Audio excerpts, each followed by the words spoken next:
Welcome back to another episode of the Breaking Black Podcast.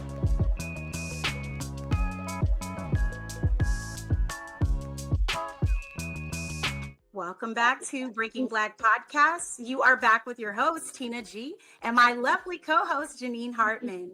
Today, we're going to be welcoming a special guest. This is Brandon Larson. Welcome to Breaking Black Podcast, Brandon. Hey, so awesome to be here. I appreciate you having me on, ladies. You're very welcome. So Brandon is an actor, a writer, and a producer known for producing independent films and has also worked in theater for a myriad of years. Currently, his short film has been showcased at the Sactown Film Festival. Two of the short films that were nominated were The Raven Motel and Scar. So Brandon, I know that you just recently went to the Sactown Film Festival, were nominated for multiple categories at the film festival, and actually took home some awards. Share with our audience what it was like being nominated and what were some of your experiences at the Sactown Film Festival. Well, I think that's a great question here in Sacramento. So this film festival was at the IMAX, and anytime that you're nominated in anything, it's always an honor to be nominated. So when you end up winning, that feels like, wow, you know, all this hard work paid off. Of course, we're not doing it for the awards, but when you get recognized, I think it's extremely meaningful. In terms of just your collaborations, I know that you've collaborated with some great production companies. How do you go about finding collaborators for your films? You've worked with film companies like Storylit Films and also Run a Mill Productions. How do you go about working on your collaborations in terms of filmmaking? I think for me, I'm about building a team of people that you can trust. And so when you find those individuals and you're networking and you're meeting people on sets, Joey Catches with Storylit Films and Dania Denise with Runaway Mill Productions, LLC. Those two individuals in particular, I enjoy working with and have established a trust. And so I think when you're looking to make an independent film, really find the people who you can collaborate with and vibe with. And I think that you're going to have a really good experience on set when you know that you can trust those individuals in your team. Fantastic. Now, I know you have a bachelor degree in theater arts from Cal State University, Chico. How important do you think it is for filmmakers to go about learning about, how to make films, going through the process? Do you feel like it's something that you need to be formally trained on? Or do you feel like you've gotten a bulk of what you've learned just kind of going through and working on independent projects and learning from being on set or working and collaborating with other filmmakers? Well, Tina, I feel like education is valuable in any sense, whether you get a degree or not. If you are an actor, you can do an intensive, you can sign up for those. You don't necessarily need a degree, but I do think having a degree certainly shows that you can start and finish something, because that's a big commitment to do at a university for 4 years and you're studying. So I see this as more, whatever your field is, if you can educate yourself, but also that on-set experience is even more valuable when you start getting more. They talk about the 10,000 hours. I have those hours in acting. I have those hours in writing. But in terms of, producing and taking on new goals that you might have, you're looking to get those hours. You're looking to get that experience. And I think the biggest thing that you can do for yourself is create your own opportunities, write your own work, get involved in your community, find a team that you want to collaborate with. Shout out to Chico State. I went to school for theater, so I'm excited about that. I'm glad to hear about your response. When you first start developing a project, what are the first steps for you? Well, the very first step is writing the script, and that can take so much of your time, because I outline, I sometimes I start with like a flashcard too. Like if I get an image of something, I want to write that down. If I've got like a napkin or whatever I've got in front of me, just start writing those ideas. And I think if you can find even inspiration by watching some of your favorite films, something comes out of anything, whether you read something.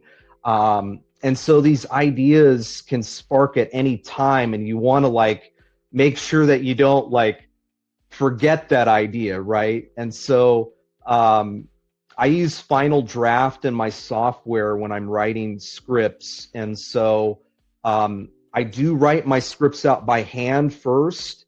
And then when I feel like I have a solid draft, I'll type it out and then just keep going from there. In this process, typically, we're artists, you're told no several times. Like, is there a particular example that you can give us that you were told no that you were able to maneuver around, or just, put your branding on? Yeah, earlier in my acting career, I'd say that there were a lot of no's because we were having to do in-person auditions at the time. And so I was hustling. I was living in, I started in Northern California looking to get my start in the theater, going into equity houses in San Francisco, here in Sacramento, all over California. And you had to do those in-person auditions. There was no self-tape. And so the game has changed now, where the competition has now increased. And so you're having to now do self-tapes, whereas before you had to do it in person. I do think there's some in-person auditions now, but I don't think the rejection feels as weighted as it used to when you had to go in person. Because I remember a time where I auditioned for a specific theater company and I showed up more than 5 times with them and was told no every single time.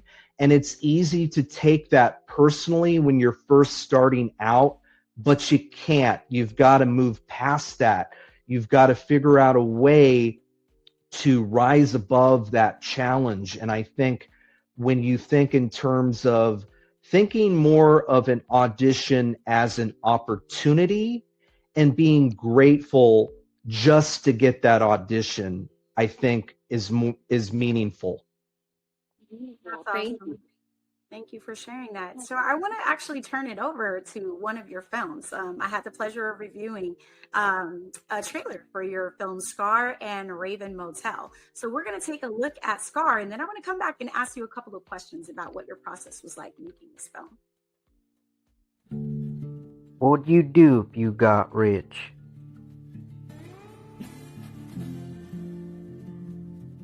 This woman looks familiar. How do you know her?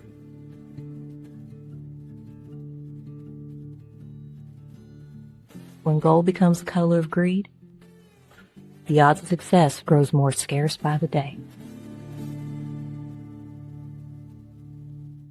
It's coming for us. I feel it in my bones.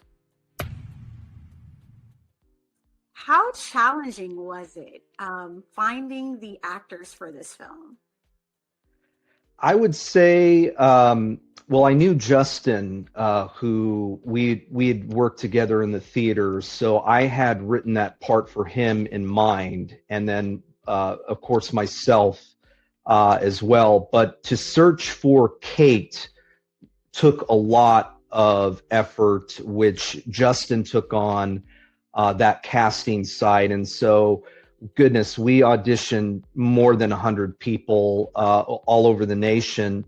We put a post on Backstage, and so we got to see the auditions coming in. And we asked Dania Denise to audition as well. We had her in mind to direct as well as edit the film, and she gave the strongest audition out of anyone that sent us that. So for me, I was like, yeah, she's top 3 easily. And so we were down to those final 3, and we just decided to go with Dania because she just did an incredible job, and which, by the way, she won an award for her performance. So shout out to Dania. You did an incredible job. That is beautiful. I love that. And with the process that you go through with choosing actors, is it like, how is that process for you? I think the biggest thing that I learned from that experience was a lot of actors tend to play it safe. They make the choice that literally every single actor I noticed was making the same choices, and we had something else in mind. And Dania brought that to this role of Kate, where she inhabited the role and she embodied that. So I think the biggest thing is, if you're an actor, be grounded in that. Feel free to take risks in your audition that feel right for the character. And so I think it's only going to serve you better. Even if you're not cast, you might be in the back of a casting director's mind if you're able to impress them with your skill sets. That's awesome. Let's take a look at some of the people that you had working on this.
As you can see, you took home quite a few awards for this film, Scar. So I know that had to be a really, really proud moment. I do want to ask you, how do you balance your artistic vision with what your fans or your followers might want to see from you? Well, I would say that when you're a filmmaker, you really want to tell stories that can resonate as a whole, like the themes of greed, betrayal, all of these things I keep in mind when I'm writing stories. And I think if you're able to come up with a story that can have a wide base of an audience and really get people excited, I had in mind that being from California, the gold rush is a big deal in our history in terms of Northern California. So I think, telling a story, we don't see a lot of Westerns. So I thought it would be really cool. Like, what if I created a short film with 3 main characters where you could get to know them,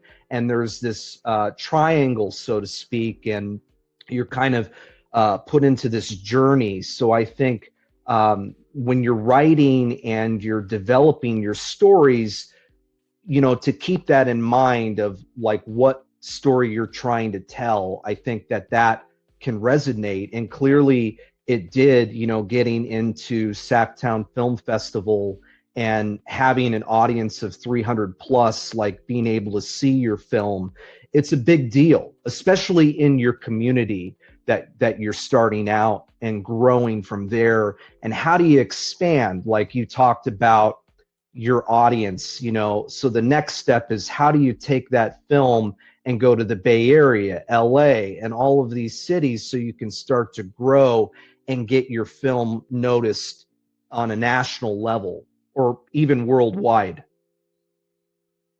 What was the moment where you felt like it was kind of time to really start taking your craft seriously? I know you talked about how your film's been received in the community, some of the participation nominations that you've had in the film festivals, collaborating with other filmmakers. Was there ever a point where, you were doing this for fun or you enjoyed it? Did you always know that this was going to be the end goal, that you wanted to create stories that could be basically told worldwide, global, and reach audiences all across different genres and different demographics?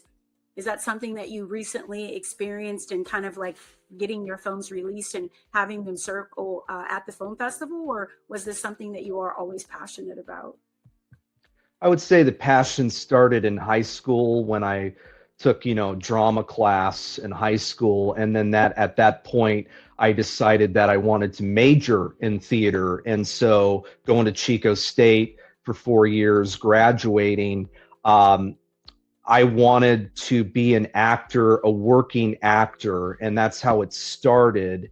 And then goodness, 10 plus 15 years later, here we are. And I'm thinking in terms of this more as a business. I think it's easy to think that this is a hobby, it's fun, but really what's going to separate you from others is taking this more seriously and building your brand. Everybody has a brand, everybody has, if you think in terms of like a product that you're trying to sell, you got to have that business mindset. And I think here in the last 3 years have I really started to take it extremely seriously, where you're running it like a business. And I think that's going to only serve you if you're at that fork in the road as an artist and you're thinking about, how can I develop, think in terms of, is this something that I want to do for fun?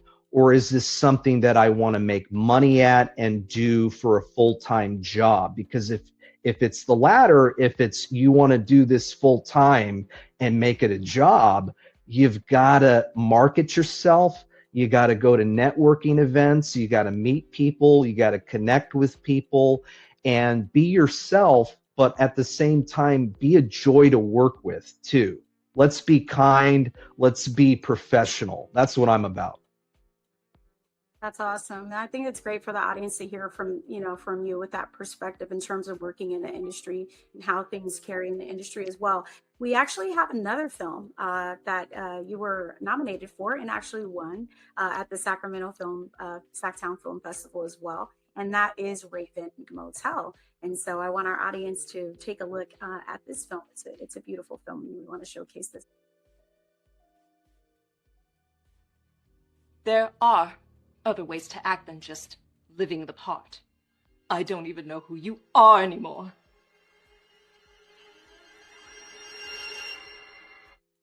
Well, I'm Edgar Poe.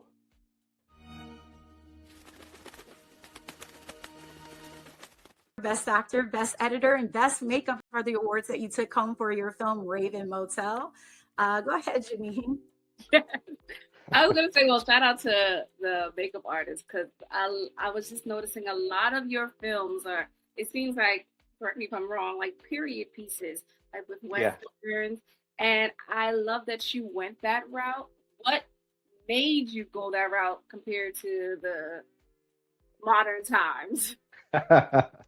Well, I've always I love history, so for me, like I grew up loving Edgar Allan Poe, and so in middle school I was introduced to Poe, And I kind of look like him a little bit. So I was like, you know what? It'd be a dream of mine to do something. So that film was one that I had been trying to make for a year. I was actually denied grant funding a couple times, but I didn't let that stop me. I was like, let me put my own chips on the table. Let me put my own money into this thing and let's get a team together. Let's not wait around. And so for me, I was just really wanting to make this film specifically. And I'm really, really happy that it's made and that it premiered at the Sactown Film Festival. We won 3 awards.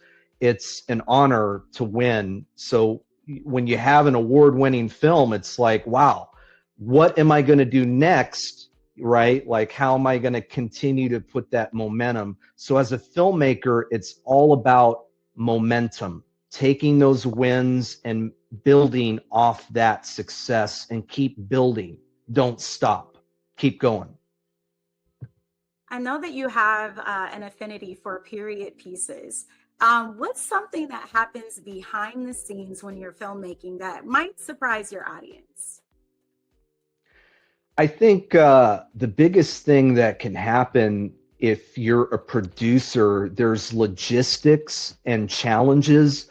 One of the challenges we faced on Scar was a location fell through where I had to find a new location quickly because the one we were going to use flooded.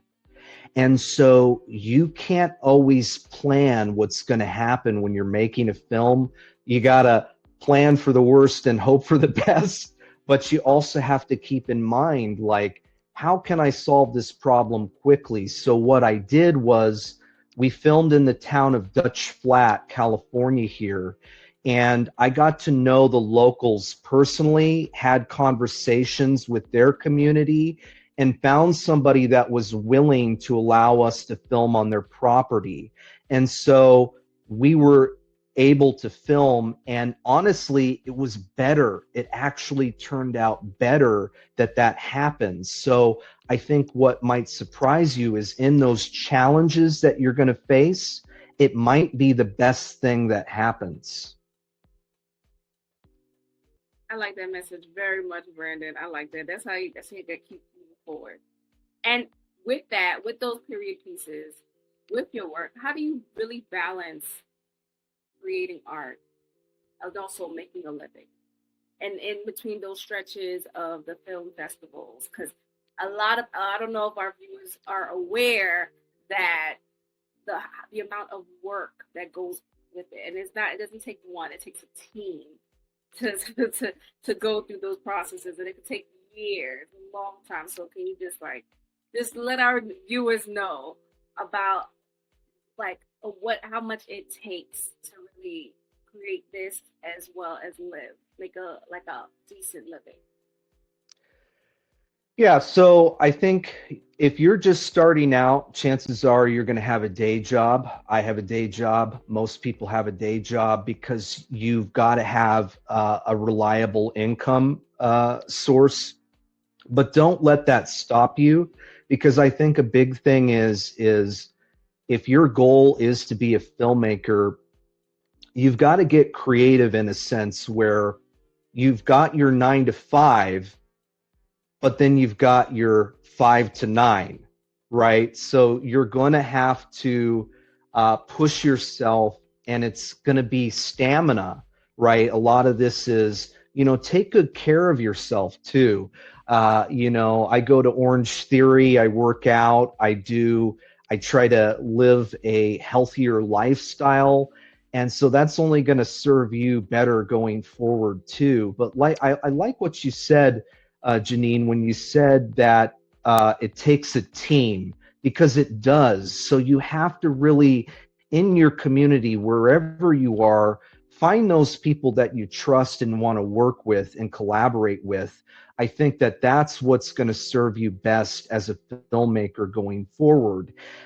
We're only going to be as good as we are together. I think the goal should be to lift each other up, level each other up, and grow together, as opposed to think of singularly like by yourself. Because I think earlier in my process, I was very much thinking in terms of myself as an actor and nobody else, where now I'm of the mindset, now, who can I work with?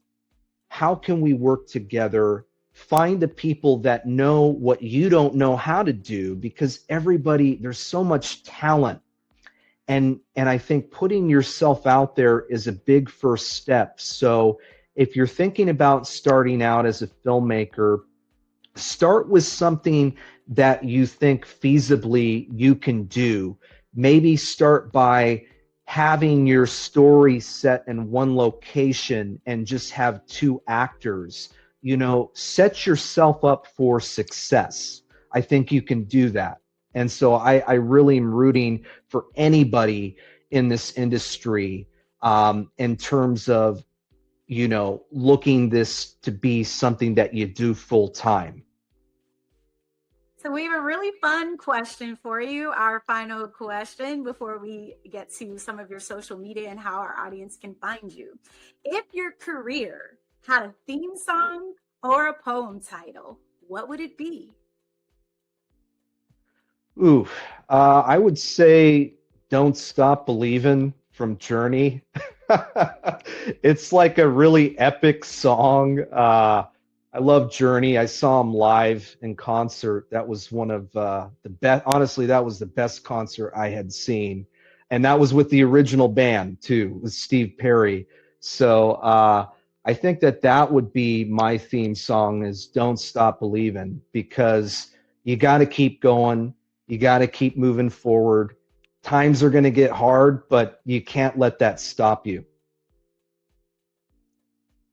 I love that. We're both fans of Journey, actually. So I love that was your answer.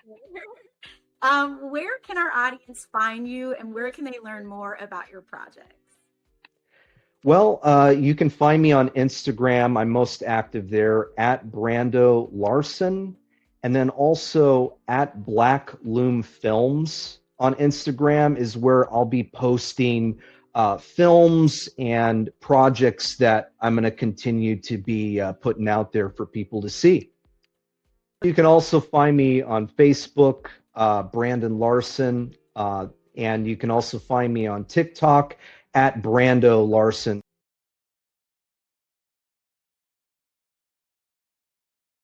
Thank you so much, Brandon. It's been an amazing time just hearing your story and just talking to you. And I hope you guys out there reach out, hit him up, look at the Raven Motel, try to get as much information you can from Mr. Brandon Larson. Thanks so much. And I appreciate you both having me on your podcast as well. I love what you ladies are doing and, you know, empowering yourselves. And you talk a lot about some difficult topics, as well as a wide variety that people can follow you and support you as well. So I loved your episode about starving artists. I think that was number 39. So definitely check that out. And I think you guys hit a milestone, right, of 50 episodes? We did. It was an incredible experience, actually. So, yeah, it was wonderful. We celebrated hitting our 50th episode. We've been doing different themes throughout our seasons with the show. So we were excited to come into this season interviewing other guests. Thank you so much for joining us, Brandon. It's been a pleasure having you on the show. For everybody that's watching, make sure you stay tuned. Of course, we'll be uploading this episode on YouTube. You can also find us on Spotify for Creators, Apple Podcasts, Amazon Music, iHeartRadio, and Patreon. Make sure you hit that subscriber button and stay tuned for more. We have more guests coming soon this season.